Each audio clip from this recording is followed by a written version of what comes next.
Hello. Good evening. This is Sherry. I know I never make the video in the evening. It's generally morning. So, I apologize I didn't make one yesterday. I was just incredibly busy. Um, with it being this close to Christmas, there's just so much to do. I had to do finish up on my Christmas shopping. I had to do grocery shopping, and that was expensive. The grocery shopping part, expensive. But anyway, I wanted to jump on, and I heard something just now, and I'm sorry, I'm messing with this table that the camera's on. Okay, anyway, I heard something. I wanted to say it before I forget it because my brain does that quite frequently. But basically, what this analogy is doing is it's comparing your grief to like if you had a cut, okay? And what I heard was, does a cut get better if you are continually picking at it and picking at it and picking at it and touching it? Or is it going to heal better if you leave it alone? If you put your medicine on it, but then leave it alone? And basically, the analogy towards grief in that is that if we,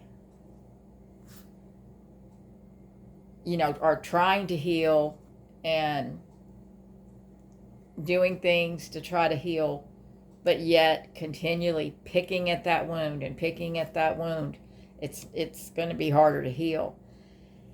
And basically, what she said is if you're somebody, and I'm guilty of this, and I'm sure we all are to some point, reliving that last moment, reliving the last couple days, reliving the last month, all of that. And she was, and what she stated was, in reliving that, your brain is going through the trauma again. And your brain is not, it's taking longer for you to heal because you keep reliving it. So it made perfect sense to me. I wanted to pass that along, that analogy. I was like, oh, yeah, I completely understand that.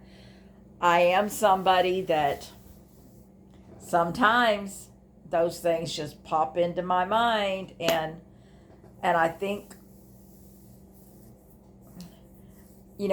grief is weird, and things like that do happen. Things do pop into your mind, and I'm assuming that what we should do is, as soon as it pops into our mind, try to move on, try to think of something different, try to say, no, I'm not going to think about that, and do something bit different, stay busy, whatever. But don't stay in that. Don't stay reliving the whole thing. Reliving everything can be so bad, can be so hard on you, and I can absolutely speak from personal experience because I was doing it just last week. Just last week, I was reliving everything, and it takes so much out of you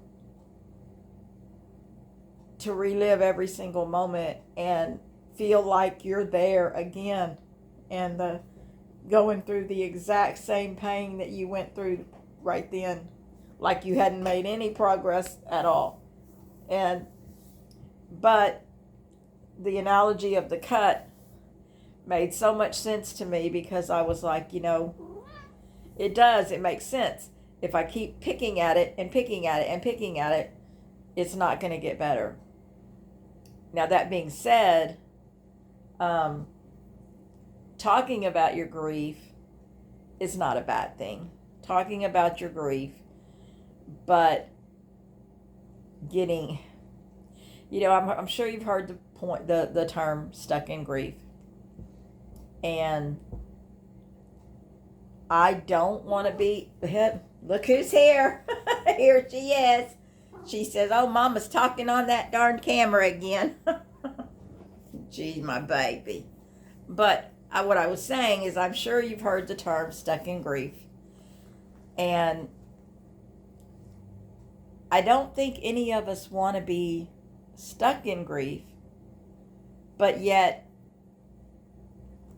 we want to talk. I mean, for me personally, I want to talk about my grief. I don't want to grieve in silence anymore. I want to, that's what I was doing, was grieving in silence. And, you know, and I'm sure there's many out there that are just like this. The loneliness gets so bad. The loneliness just gets overwhelming. It gets so overwhelming. The house is so quiet. Other than her, other than this little, right when I said that, she looked up at me like, I'm not quiet. No, you're not. She's loud. She's a loud cat. It's constantly meow, meow, meow. But yeah, her's a good girl. But back to, yes, it was lonely. It's lonely. It's lonely here every day. It's lonely. It's so lonely. I'm trying to work through that. I'm trying to do things to help me when I get lonely. And, grief is a journey. Grief is a journey that never ends. Changes, but never ends. But basically, like I said, I wanted to jump on here really quick and say, I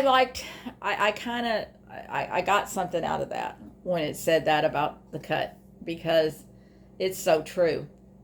And so, like I said, this is what I took out of it. I took out of it, it's okay to talk about our grief. It's just not okay to get stuck there. It's not okay to get stuck on all especially get stuck on if your loved one was sick and for a while, and to get stuck on all of that, and to get stuck on the actual death and the funeral and all of that. I mean, and you do have to,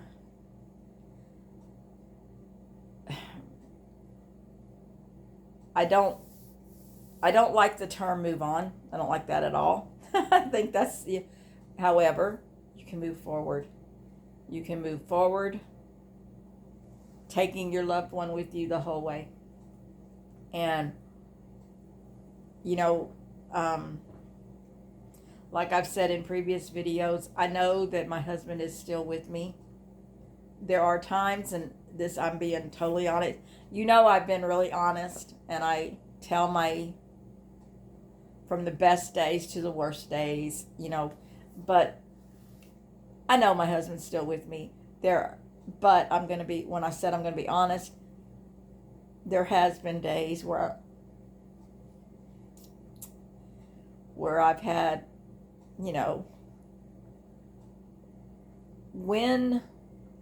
this is something I found for me personally. When I'm having a bad day, severe meltdown, severe crying, like, hugging the pillow, crying and all that, I lower my energy, so I'm not feeling his energy. And so, and again, I know that everybody has different beliefs and everything, but I believe that if I'm okay, if I'm not emotional, and now I get emotional so easy. I mean, I can be watching a TV show and just be crying like a baby. But my point in saying that, if I'm not emotional, I sometimes will feel his energy around me. But when I'm emotional, I don't. When I'm emotional, it's like it shuts the door. It's like, no, I can't get through all that crying. And in me talking about all this, like I said, I know not everybody believes that way. I am not a medium. I'm not. And however, I've learned a lot. I've learned a lot of things. I've learned a whole lot of things. And but the one thing that is absolute positive to me is that I know he's still with me. I know he's still with me. I know he will be there waiting when I cross over. And it's just I don't know when that'll be. It's it but um but none of us do. I mean, like I said, nobody's promised tomorrow. But the one thing I wanted to say with Christmas, just very right around the corner. I did get a lot done today. I did get some Christmas. See all those presents? I got some Christmas gifts wrapped. I think I'm done with the wrapping. And I have to work tomorrow night. And then I'm off for 6 days. It's like, yay! 6 whole days. I'm off. Tomorrow night is the only night that I'm working this week. And, for somebody who's been working 6 days, 6 days a week, because of that's our busy time at Amazon. So it's great that I'm going to have 6 days off. It's just awesome. And I'm getting my sister for 2 nights, and we'll see how that goes. But anyhow. Anyway, I just want to tell everybody to have a very, very Merry Christmas. I know I've said that already. I'll say it again. Today is Monday night.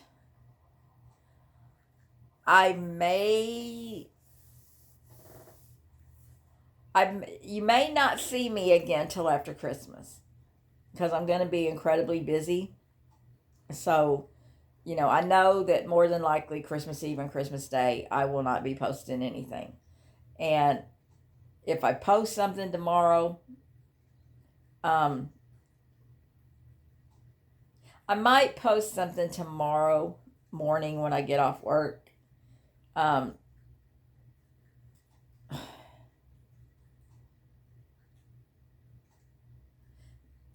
Wait a minute. I don't know why I said that. I don't work tonight. So I may post something. No, I bet I don't post anything tomorrow. Because I work tomorrow night and I won't have that much time to do this. That's the thing. I'm just running out of time. I've got so much to do. So more than likely, I will not post another video till after Christmas. And so, again, have a very Merry Christmas. And I haven't said it, and I say it in all my videos, so I'm going to say it again. It's okay to not be okay. Now, that's my favorite saying. It's okay to not be okay. I'm going to follow that up with, though, try not to stay there. And I did. I'm giving you this advice. I did it. I got really, really bad, but I didn't stay there. I stayed there longer than I should, but I didn't stay there one day. I had one day of horrible. But it happens. Grief is, it's hard when you lose your lifelong partner. That I was with my husband for 36 years.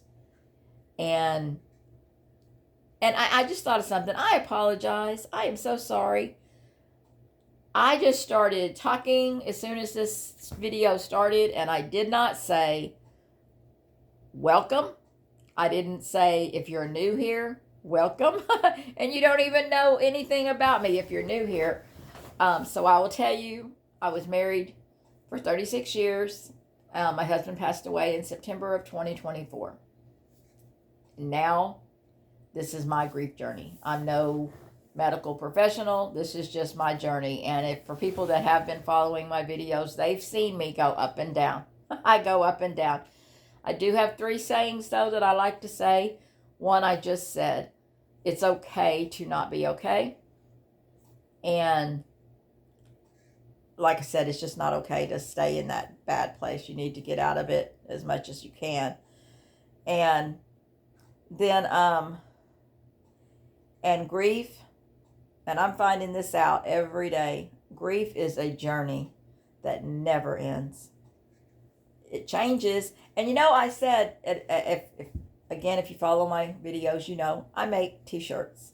That's something that I just do. It's just my hobby. I'm not even doing it to sell them. It's just something I do. And I wanted to make a t-shirt. I wanted to design a t-shirt that said, grief is a journey that never ends. But then I just thought, I'm picturing it in my mind, I want it to say, grief is a journey that never ends. And then I want to put like 3 little dots and say, wait, grief is a journey that never ends. And then put 3 dots and say, but changes daily. Or just, but changes. And because it does, it's, so I'm gonna design that shirt. I'm gonna design that. I'm gonna make that shirt. And I tried to make the shirt that said it's okay to not be okay, and I made it upside down. so I wasn't okay the day I made that shirt. I'm gonna make it again. And then my third saying that love never dies, and I know love never dies. I know the love is still there. I know it's still strong between me and him. But I don't have to tell everybody that's grieving, but it's so different. It's so different because they're not here. They're not physically here. And that's, somebody asked me the other day why I got asked this question. I don't know.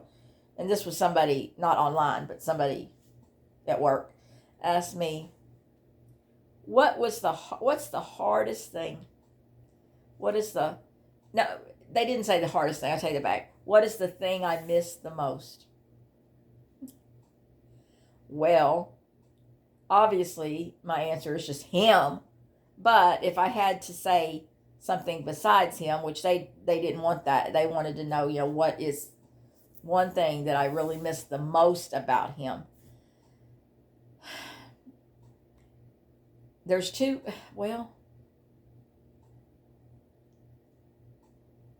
I miss 2 things, actually. I miss the companionship. I absolutely miss the companionship. But and this is probably the top one, I miss the physical touch. I didn't know that would be something that would be such a big thing, but it is. It's, for me it is. I miss being touched by someone. I realize he's been gone 15 months, and I miss being held at night. I miss, oh yeah, I go to bed now and I hug a pillow. Hugging a pillow is just not the same as hugging a man. It's just not. It doesn't. It's just, and being held and being hugged and all of that. You miss that. You miss that the physical touch. And so, but, of course we miss everything. We miss everything, and I know that, the other thing, I'm sorry, I brought up my 3 things, but the other thing I like to say all the time is to think of one thing positive from this day, or one thing that you're going to be doing, or think of a positive thought. And I can tell you my positive thought is after tomorrow night work, I'm off for 6 days. That's just the positive. That's a positive.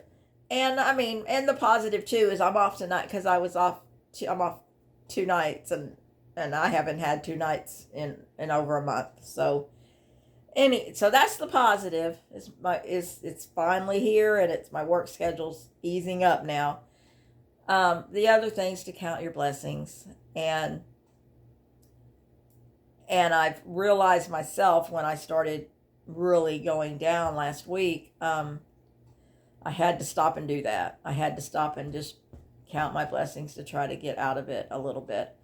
And I do have blessings. I do. It's so easy. It's so easy, and I do it. I do it myself. It's so easy to feel sorry for yourself. So easy to say, why me? Why does this keep happening? Because my husband's my fourth family member that I've lost. But it's the worst. It's the pain is more bearable. I mean, more unbearable with him.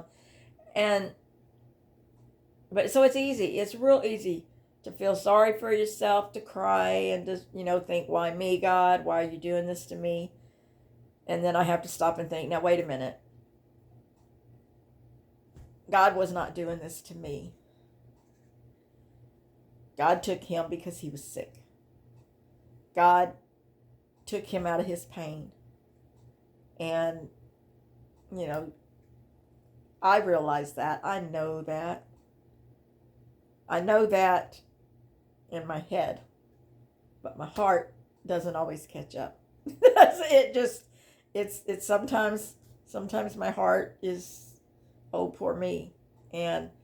But that's when I need to ask for when I need to check my blessings and look around and say, I had money to buy those Christmas gifts back there. And I'm going to have Christmas in a couple days with my two stepsons and my grandchildren. And I am excited about it because I made my grandchildren some gifts. In fact, well, then again, forget it. I'm not gonna, I thought about possibly showing you some of what I made. However, I know my little grandson, he's 13 years old, and I know that sometimes he jumps on my YouTube. And I don't think he probably wouldn't, and he probably wouldn't see it, but it's, I'll show you one thing I made, and it's not his, it's his sister's. Hold on.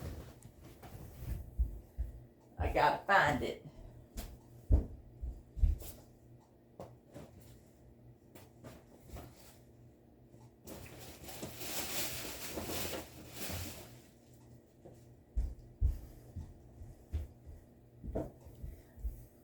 All right. Now, every kid is getting one of these that's personalized for them. Okay, so this is a license plate. And this is my daughter's name. Her name's Aslan. And I'm thinking she can put it on her door going into her room. It says Aslan's room.